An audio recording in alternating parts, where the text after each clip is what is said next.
વિદ્યાર્થી મિત્રો, આપણા ધોરણ 11 વિષય છે આપણો અર્થશાસ્ત્ર, જેમાં આપણે પ્રકરણ 6 બજાર વિશેની આપણે અંદર સમજૂતી મેળવી. આખું પ્રકરણ આપણું પૂરું થઈ ગયા બાદ આજના આપણા લેક્ચર 4માં હું તમારે સ્વ અધ્યયન માટે અમુક પ્રશ્નો હું તમને આપીશ, જે તમારે ઘરે સ્વ અધ્યયનમાં રહેશે, જે તમારે જવાબો શોધીને લખવાના, તેનો અભ્યાસ કરવાનો રહેશે.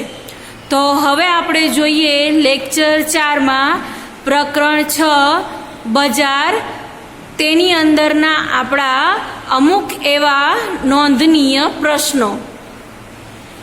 પ્રશ્ન 1, આપણા એક વાક્યોના પ્રશ્નોના ઉત્તર આપો.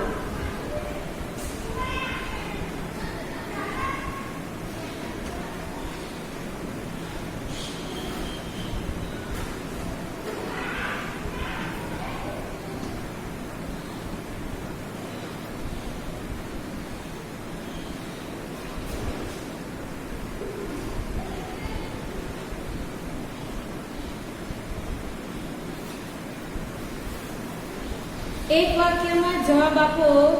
એમાં આપણો પહેલો પ્રશ્ન છે આપણા પ્રકરણ વિશે, કે બજાર એટલે શું?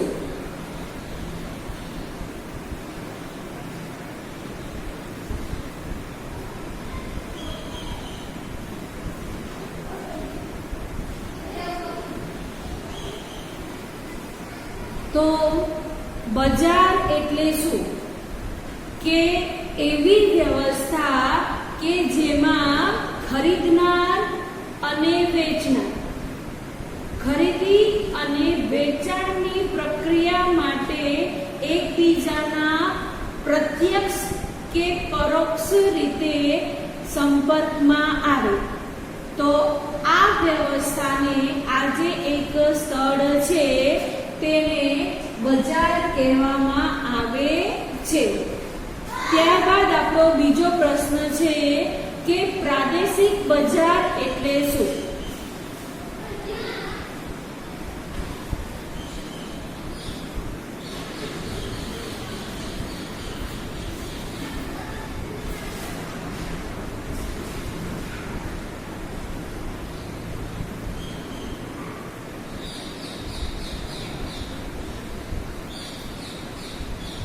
પ્રાદેશિક બજાર એટલે ખરીદનાર અને વેચનારને જે વસ્તુઓ ખરીદી કે વેચાણ કરવી છે તે પ્રક્રિયા માટે કોઈ એક પ્રદેશ નિશ્ચિત હોય, તો આ પ્રદેશની અંદર કરવામાં આવતા, નિશ્ચિત પ્રદેશની અંદર કરવામાં આવતા જે વેપાર છે કે ખરીદ વેચાણની પ્રક્રિયા થાય છે તેને પ્રાદેશિક બજાર કહેવામાં આવે છે.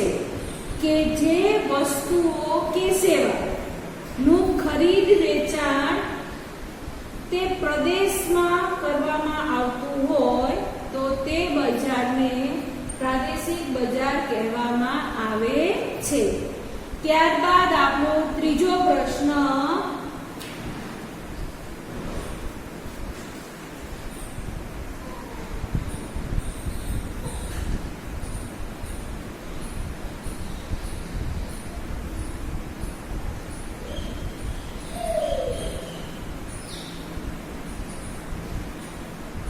રાષ્ટ્રીય બજાર એટલે શું? કે જે વસ્તુઓ કે સેવાનું ખરીદ વેચાણ સમગ્ર રાજ્યમાં થતું હોય તો તેવા બજારને રાષ્ટ્રીય બજાર કહેવાય છે. ત્યારબાદ આવે છે આપણા આંતરરાષ્ટ્રીય બજાર, કે આંતરરાષ્ટ્રીય બજાર કોને કહેવાય?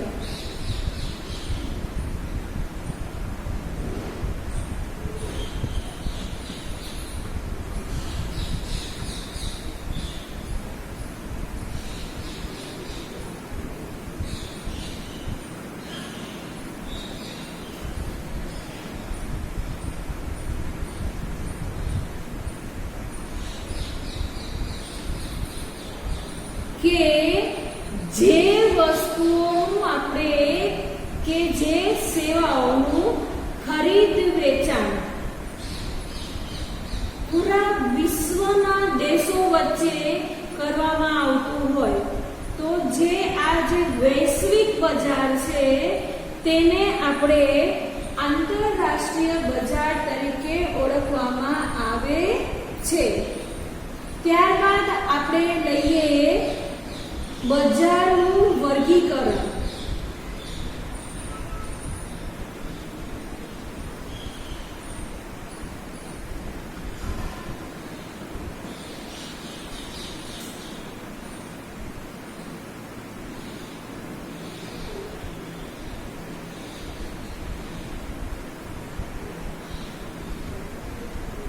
બજારનું વર્ગીકરણ આ પાઠ મુજબ આ પ્રકરણ મુજબ 3 રીતે થાય છે. વર્ગીકરણ સ્થાન આધારિત બજાર, જથ્થા આધારિત બજાર અને ત્રીજું છે આપણું હરીફાઈ આધારિત બજાર. તો હવે જોઈએ આપણે બજારનું જે વર્ગીકરણ છે આપણો પ્રશ્ન 5. પ્રશ્ન 6 ની અંદર કે હરીફાઈ આધારિત બજારનું વર્ગીકરણ જણાવો.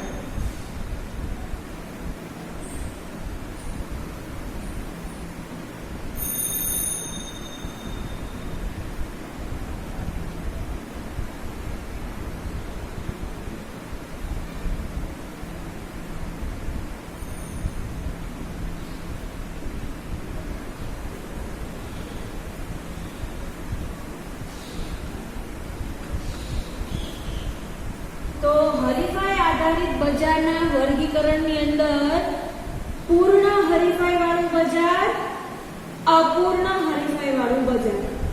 અપૂર્ણ હરીફાઈની અંદર આપણો ઈજારો, ઈજારાયુક્ત હરીફાઈ અને અલ્પ ઈજારાયુક્ત હરીફાઈ. તો આ હતા આપણા હરીફાઈ આધારિત બજારનું વર્ગીકરણ. તેમાં આપણો 7મો પ્રશ્ન છે કે પૂર્ણ હરીફાઈ એટલે શું?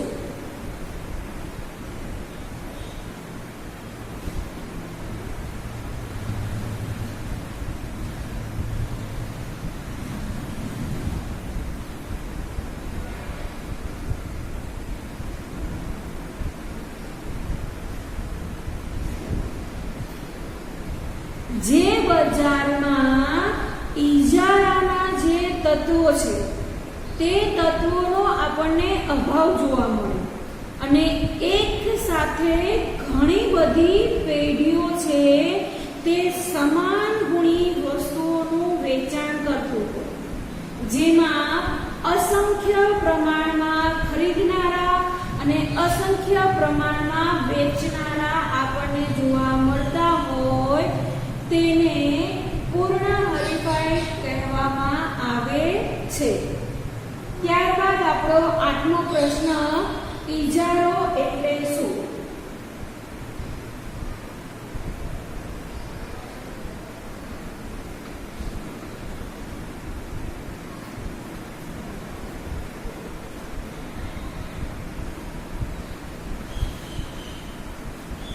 આપણો 8મો પ્રશ્ન છે ઈજારો એટલે શું?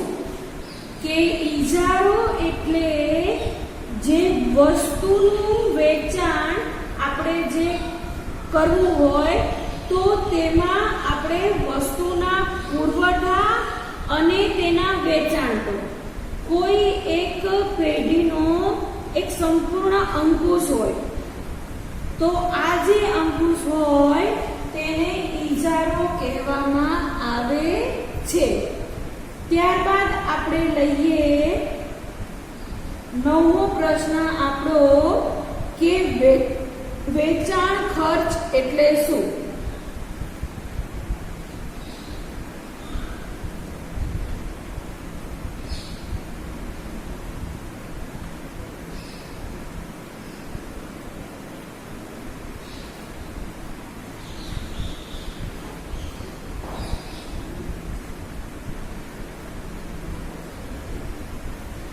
વેચાણ ખર્ચ એટલે વસ્તુના જે વેચાણ માટે થતો ખર્ચ કે જેને આપણે વેચાણ ખર્ચ તરીકે ઓળખીએ છીએ.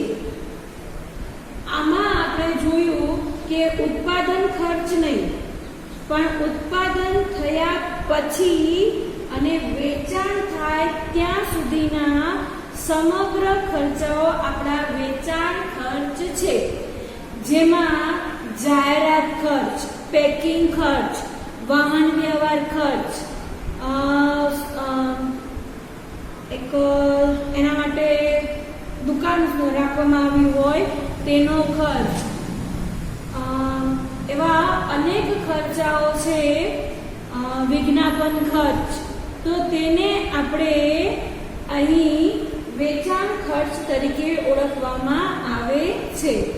ત્યારબાદ આપણો છેલ્લો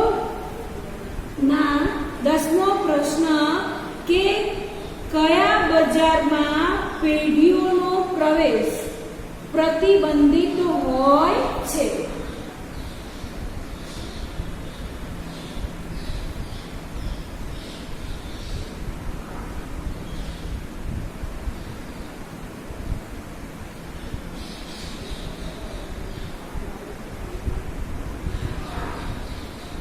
કેવા બજારમાં પેઢીઓનો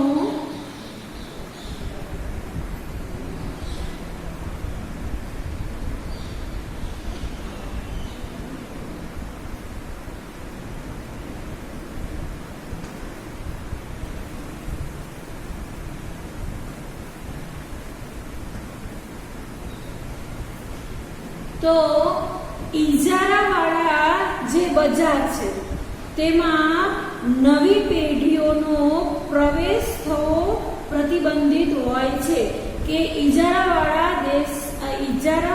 જે બજાર છે તેમાં નવી પેઢી પ્રવેશ મેળવી શકતો નથી.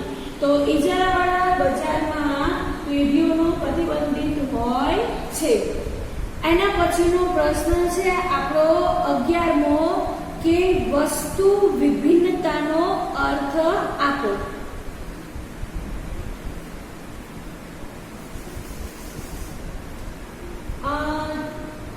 છે ત્યાં સુધી તમે પ્રશ્નો લખી લીધા હશે, તો પણ હું તમને થોડીક ટાઈમ આપું છું.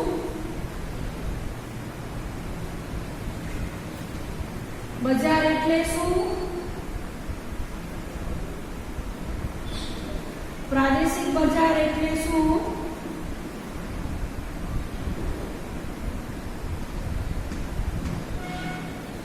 રાષ્ટ્રીય બજાર એટલે શું? આંતરરાષ્ટ્રીય બજાર એટલે શું? બજારનું વર્ગીકરણ, હરીફાઈ આધારિત બજારનું વર્ગીકરણ, પૂર્ણ હરીફાઈ એટલે શું? ઇજારો એટલે શું? વેચાણ ખર્ચ એટલે શું? અને આપણો 10મો પ્રશ્ન છે કેવા બજારમાં પેઢીઓ પ્રતિબંધિત હોય છે? આ આપણા 10 પ્રશ્નો તમે નોંધ કરી લીધા હશે કે લખી લીધા હશે. ના લખ્યા હોય તો તમે ઝડપી તેને લખી લો. એના પછીના પ્રશ્નો આપણે લઈએ. હવે આપણો 11મો પ્રશ્ન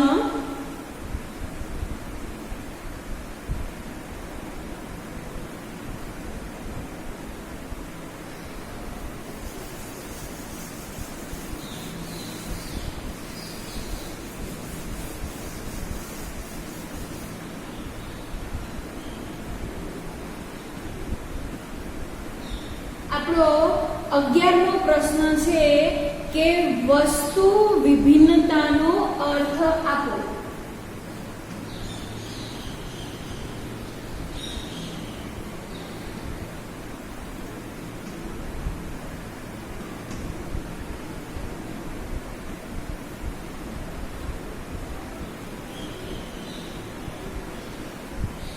વસ્તુ વિભિન્નતા એટલે એક જ પ્રકારની વસ્તુ જેમાં અન્ય વસ્તુનું જે સ્વરૂપ છે, તેના ગુણધર્મ છે કે તેની ગુણવત્તા છે તેમાં આપણને ભિન્નતા જોવા મળતી હોય તો તેને આપણે વસ્તુની ભિન્નતા કહેવામાં આવે છે.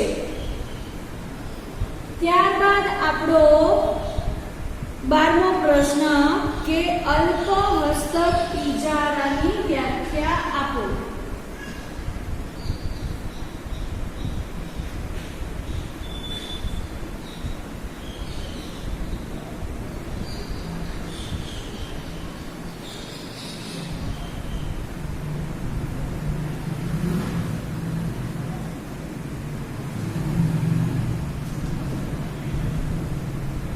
અલ્પ હસ્તક ઇજારો કે અલ્પ હસ્તક ઇજારો એક એવું બજાર છે જેમાં ઓછા પ્રમાણમાં, થોડા પ્રમાણમાં કે અલ્પ પ્રમાણમાં ઉત્પાદકો કે વેચનારાઓ સમાન ગુણી જે કે નજીકની જે અવેજી વસ્તુઓ છે તેનું ઉત્પાદન કરીને તેનું વેચાણ કરવાનું કાર્ય કરે છે તો તેને આપણે અલ્પ હસ્તક ઇજારો કહેવામાં આવે છે. ત્યારબાદ આપણો 13મો પ્રશ્ન કે છૂટક બજાર એટલે શું?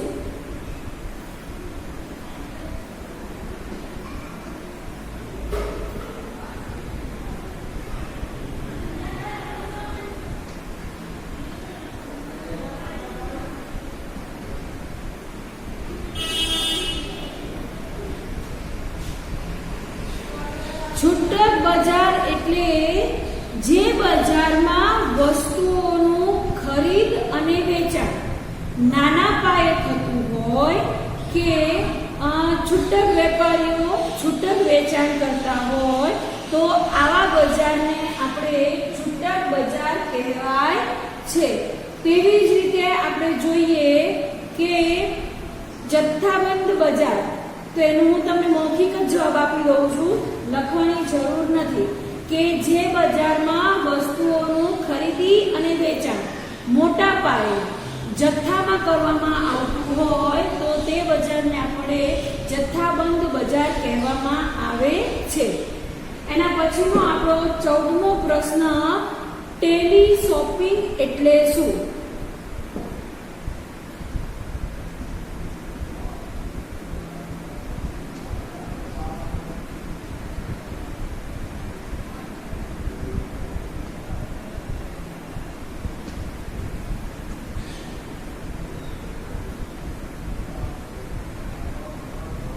એના પછીના હું 5 પ્રશ્નો પૂછી નાખું છું.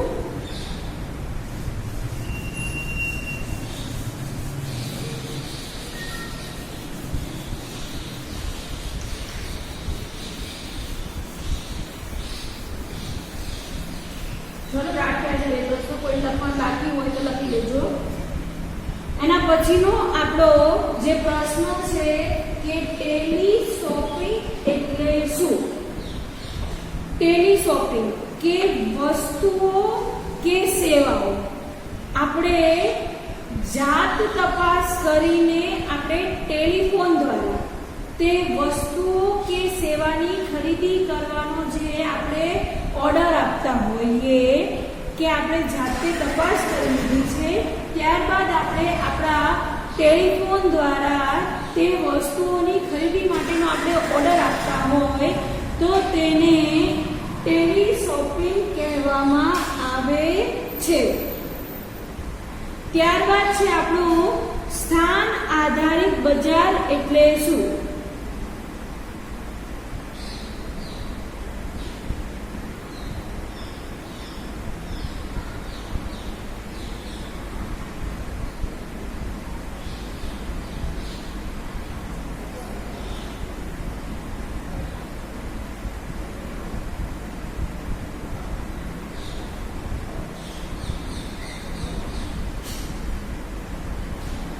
સ્થાન આધારિત બજારમાં આપણે ભૌગોલિક વિસ્તારને આધારે નક્કી થતા બજારને આપણે સ્થાન આધારિત બજાર કહેવામાં આવે છે.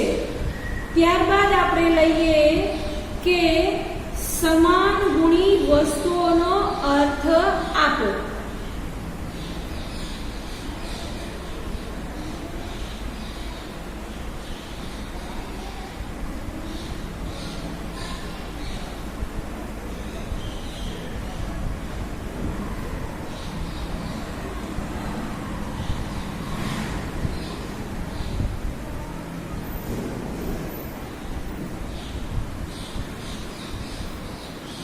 સમાન ગુણી વસ્તુઓ એટલે એવી વસ્તુઓ કે જેના બધા જ ગુણ સમાન હોય, જેમ કે રૂપ, રંગ, તેનો ગંધ, કદ, સ્વાદ, આકાર, વજન, તેની ગુણવત્તા વગેરે એક સરખું એટલે કે આપણને એક સમાન ગુણ દેખાતા હોય તો તેને આપણે સમાન ગુણી વસ્તુઓ કહેવામાં આવે છે.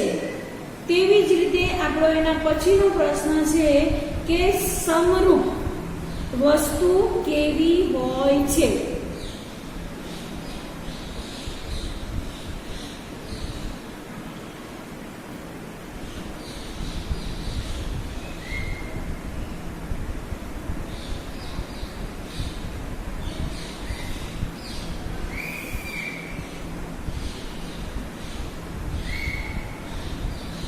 કે સમરૂપ વસ્તુઓ એકબીજાની સંપૂર્ણ અવેજી રૂપ હોય છે, કે તે વસ્તુઓનું એક અવેજ હોય છે કે ના આના બદલામાં આપણે આ વસ્તુ પૂરેપૂરી રીતે અપનાવી શકતા હોય તો તેને સમરૂપ વસ્તુઓ કહેવામાં આવે છે, કે તે સમરૂપ વસ્તુઓ સંપૂર્ણ અવેજી રૂપ જેવા હોય છે. એના પછીનો આપણો પ્રશ્ન છે કે ઇજારાયુક્ત હરીફાઈ એટલે શું?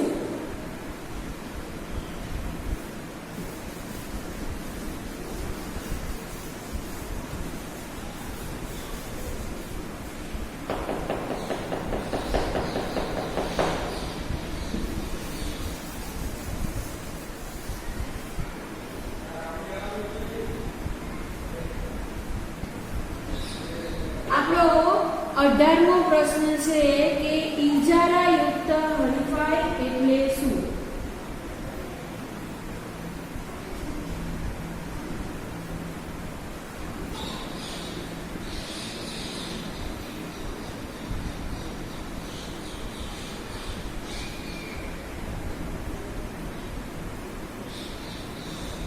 કે ઇજારાયુક્ત હરીફાઈ એટલે બજારની એવી પરિસ્થિતિ કે જેમાં પૂર્ણ હરીફાઈ અને ઇજારો બંને સહઅસ્તિત્વ ધરાવતું હોય.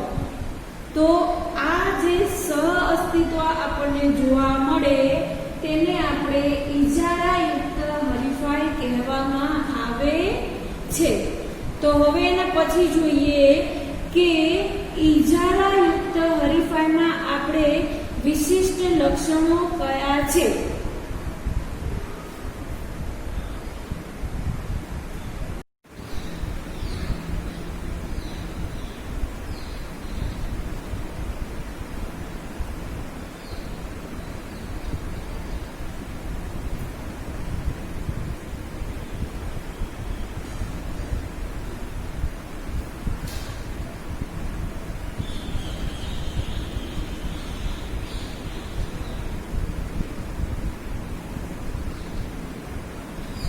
કે ઇજારાયુક્ત હરીફાઈના વિશિષ્ટ લક્ષણો, પહેલું તો વસ્તુમાં વિભિન્નતા જોવા મળે અને બીજું છે તેનો વેચાણ ખર્ચ. આ બે તેના વિશિષ્ટ લક્ષણો છે. ત્યારબાદ આપણો છે પ્રશ્ન કે અલ્પ હસ્તક ઇજારો એટલે શું? આપણો 20મો પ્રશ્ન છે, જે હું અહીં આ એક પ્રશ્ન પૂછીને લખું છું.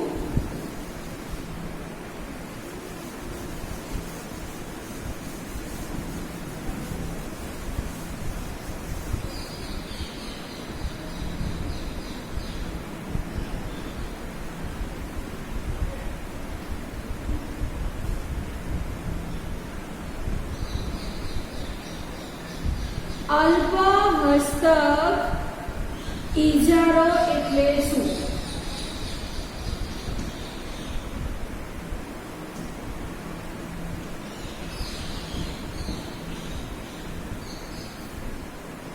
કે જેમાં જ્યારે બજારની પેઢીઓ સમાન ગુણી વસ્તુઓનું ઉત્પાદન કરીને તેનું વેચાણ કરે છે ત્યારે તેવા જ બજારને આપણે અલ્પ હસ્તક ઈજારો કહેવામાં આવે છે. અહીં આપણા એક વાક્યમાં ઉત્તર આપવાના 20 પ્રશ્નો પૂરા થાય છે. ત્યાર પછી આપણે પ્રશ્ન 2 કે ટૂંકમાં જવાબ આપો.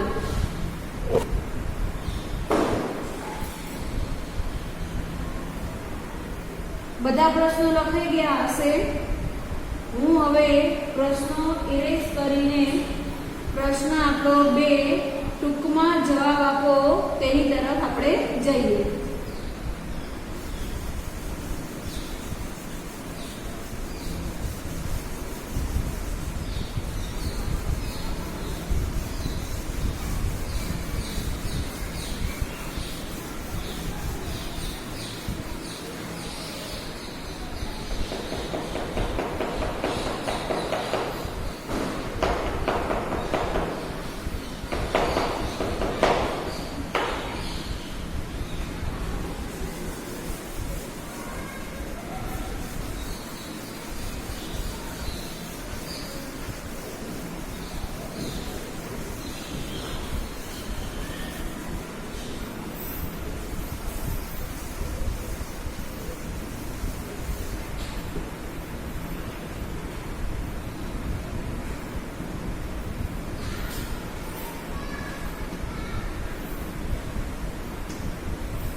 ટૂંકમાં જવાબ આપો જેમાં આપણો પહેલો પ્રશ્ન છે કે ઈજારાયુક્ત હરીફાઈ એટલે શું?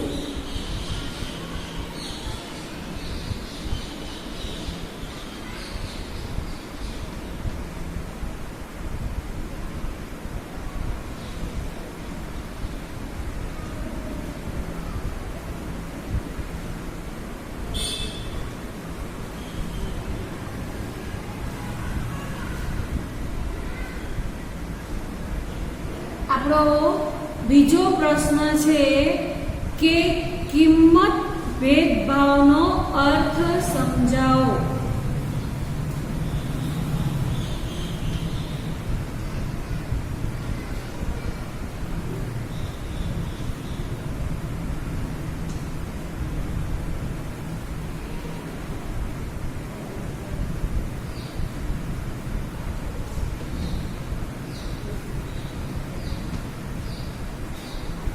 ત્યારબાદ આપણો ત્રીજો પ્રશ્ન છે પરસ્પર અવલંબન નો અર્થ સમજાવો.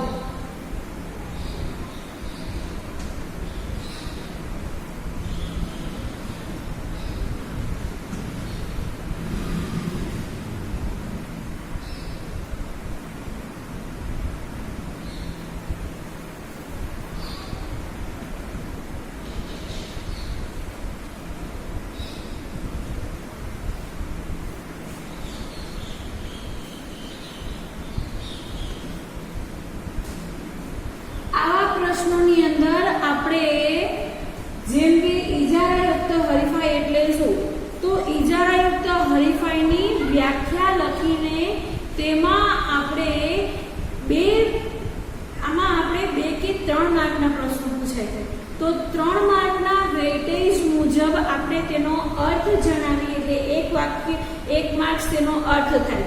બાકીના જે 2 માર્ક્સ છે તેમાં આપણે તેની ઈજારાયુક્ત હરીફાઈની સમજૂતી આપવાની છે. ત્યારબાદ આપણે અહીંયા કિંમત ભેદભાવનો અર્થ, તો તેનો અર્થ જણાવીને તેને આપણે સમજાવવાનું રહેશે.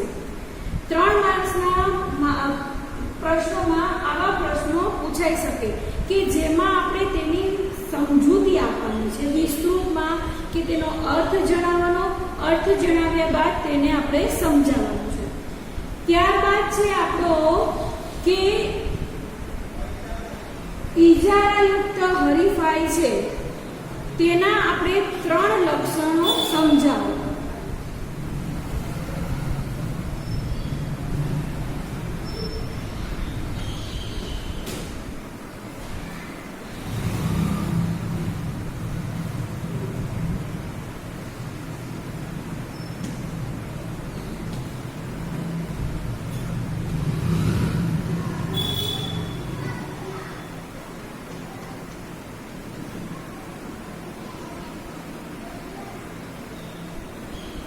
ઈજારાયુક્ત હરીફાઈના આપણે લક્ષણો જે આપણે સમજ્યા, અહીં આપણને ફક્ત 3 જ લક્ષણો જણાવવાના કીધા છે. તો 3 લક્ષણો આપણે તેનું હેડિંગ આપીને તેને આપણે અંદરની સમજૂતી આપવાની રહેશે. ત્યારબાદ આપણે જોઈએ કે કિંમત ચુસ્તતા વિશે સમજાવો.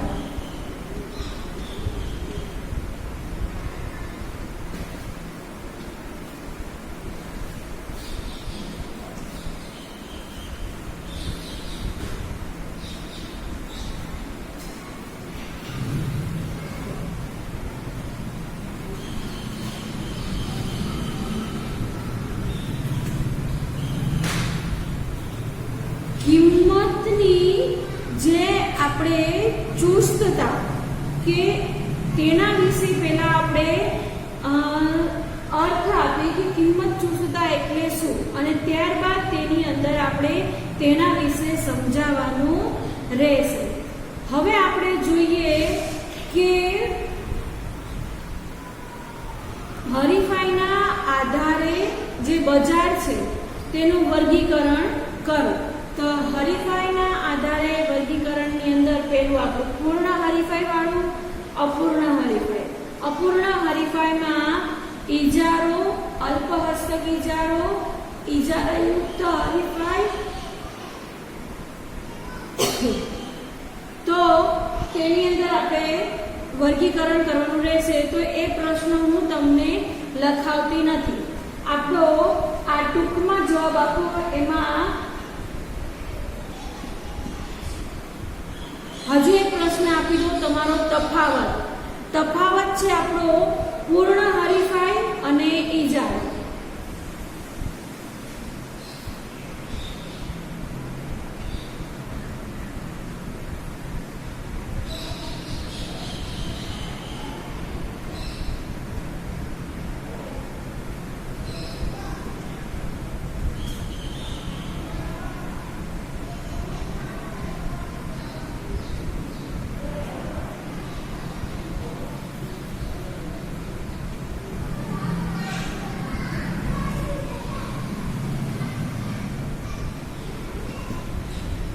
કે પૂર્ણ હરીફાઈ અને ઈજારા વચ્ચેનો તફાવત આપો. તો આ હતા આપણા ટૂંકમાં જવાબ આપો કે 3 કે 4 માર્કમાં આવા પ્રશ્નો પૂછાઈ શકે છે. ત્યારબાદ છે આપણા મુદ્દાસર પ્રશ્નોના જવાબ આપો.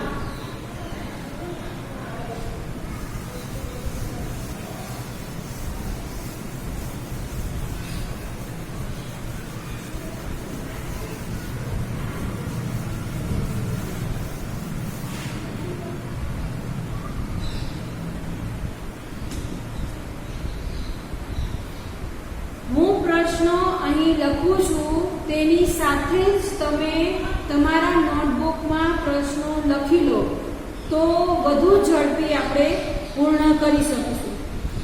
તો એના પછીનો આપણો પ્રશ્ન 3, મુદ્દાસર પ્રશ્નોના ઉત્તર આપો.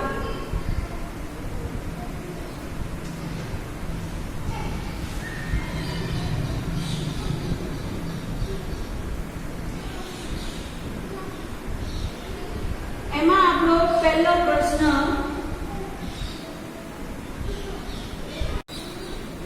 આમાં આપણો પહેલો પ્રશ્ન કે બજારનો અર્થ સમજાવો અને તેના લક્ષણો જણાવો.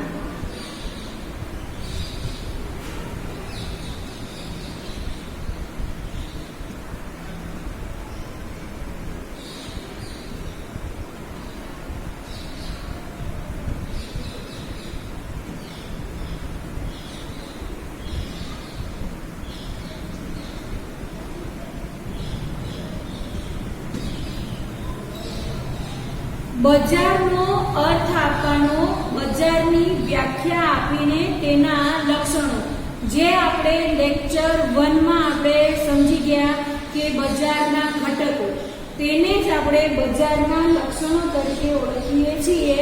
તો બજારના લક્ષણોના મુદ્દા લખીને તેની અંદરની મુદ્દાસર આપણે સમજૂતી આપવાની રહેશે.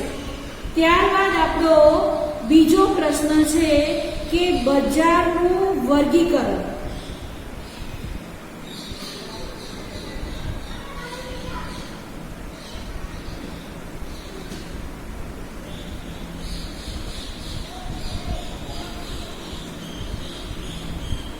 બજારનું જે વર્ગીકરણ છે એમાં આપણા બે વર્ગીકરણ, આટલા માર્કના પ્રશ્નમાં આખું વર્ગીકરણ કોઈ પૂછી ના શકે, એટલે અહીં આપણને 2 પોઈન્ટ આપ્યા છે.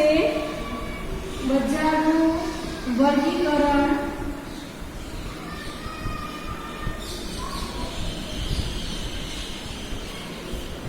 સ્થળ આધારિત અને જથ્થા આધારિત.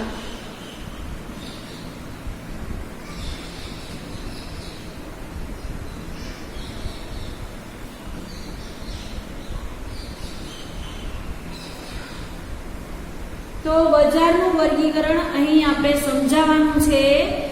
સ્થાન, આપણું જે સ્થળ છે તે સ્થળ આધારિત બજાર અને જથ્થા આધારિત બજાર. તો તેમાં તેની વ્યાખ્યા આપીને તેના વિશે આપણે વિશેષ મુદ્દાસર આપણે તેને સમજાવવાનું રહેશે. ત્યારબાદ છે આપણો કે ઇજારાના લક્ષણો સમજાવો.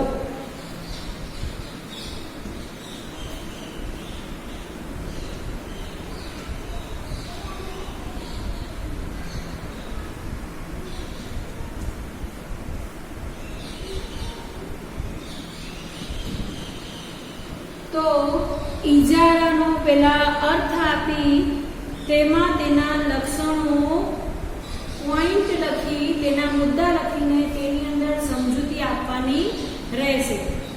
તો આ હતા આપણા પ્રકરણ 6 બજાર, જેમાં આપણે સૌપ્રથમ એક વાક્યમાં ઉત્તરના આપણે 20 પ્રશ્નો જોયા. ત્યારબાદ બીજા પ્રશ્નોમાં ટૂંકમાં ઉત્તર આપો, એના આપણે 6 પ્રશ્નો જોયા. અને ત્યારબાદ આપણા ત્રીજા પ્રશ્ન મુદ્દાસરના આ 3 પ્રશ્નોના તમારે જવાબ તમારી જાતે પાઠ્યપુસ્તકમાંથી કે કોઈ પણ મટીરિયલમાંથી શોધીને વ્યવસ્થિત સારા અક્ષરે તમારી નોટબુકમાં નોંધ કરવાની રહેશે. તમારા સ્વ અધ્યયન માટે આ પ્રશ્નો આપવામાં આવે છે, તો તે તમે ઘરે કરશો તે મને આશા છે. તો અહીં આપણું પ્રકરણ 6 કમ્પ્લીટ રીતે પૂરું થાય છે, કે જેમાં આપણે પ્રકરણ 6 પણ સમજી ગયા અને આપણા જે પ્રશ્નો છે તેની પણ આપણે નોંધ કરી લીધી. તો અગાઉના લેક્ચરમાં આપણે પ્રકરણ 7 ની આપણે શરૂઆત કરીશું.